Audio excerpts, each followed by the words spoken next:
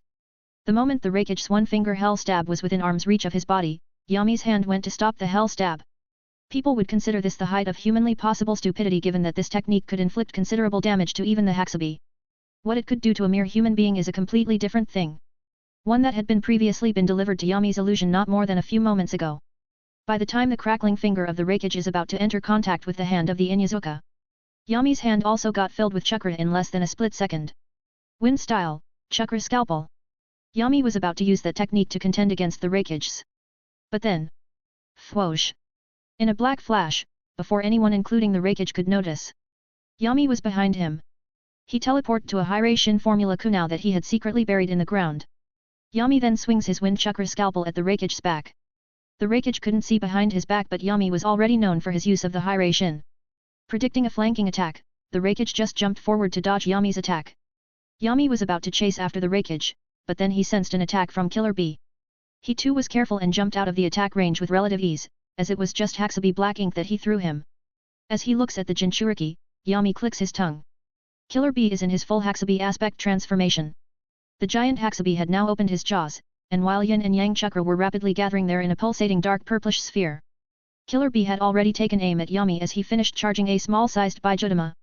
And although it looked to be no bigger than 4.8 m, 15.7 feet, in diameter, it was still more than enough to level half of the battlefield in an instant.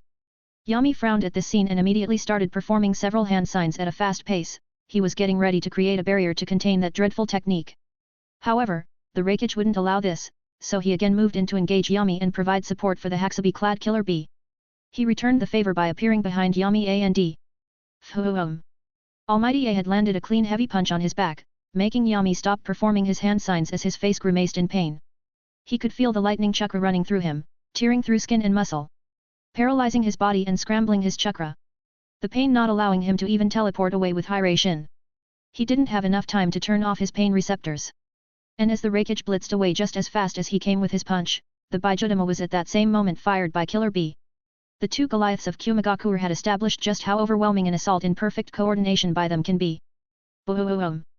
Differing from an ordinary bomb-type attack, the explosion wasn't like that of a ball of fire and more like a blinding flash of pure chakra being set free in a violent rampage, destroying any matter that stood in its way. Everything around the zone of impact had seemingly ceased to exist. There were countless casualties from both sides of the conflict. The attack had, as expected, caused immense devastation all around. Trees, water, rock, metal, flesh. No matter.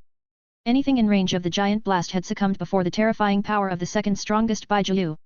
Yami POV. I can feel it. Everything burning right off, a catastrophic amount of pain hitting me like a train. This is simply too troublesome. I could have killed the Rakich ever since the fight started. Regardless of how fast he is. I would have taken one single attack, for me to end him and paint the ground red with his insides. Nonetheless, I require his body to be as intact as possible for it to be useful to me.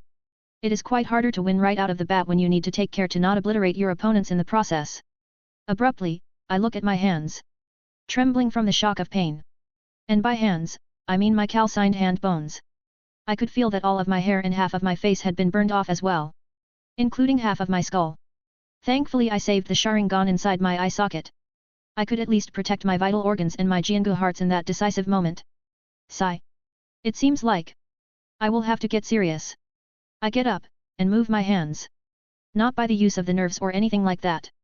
My dark bony hands move by the use of the dead bone pulse, Shikatsumayaku, from the Kagaya clan. General POV.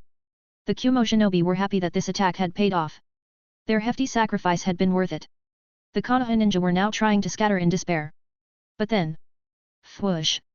The dust quickly cleared off, and in the pits of the crater, there it was. A true monster. The Kumo ninja were absolutely frozen by the terror crawling up their bodies. Even the Konoha ninja, on top of their morale being low, after looking at the scene in front of their eyes, they were scared senseless. What they saw was Yami. He had half of his face and body burned off. Most of him was now charred meat or blackened bone. With both of his arms as calcined skeletal limbs. But what had truly shocked and scared them were the flesh and muscle on the young man's body, being restored out of nothing and at an alarming rate. As if it was the work of a genjutsu of some kind. Maybe it was? They couldn't know for sure. His face had also regenerated, even faster than the rest of his body. Tattoos of different linear shapes started spreading all over Yami's body like water rolling down a cascade. Yin seal, release. All of his body had regenerated in the blink of an eye. Yami's hair had also turned completely white.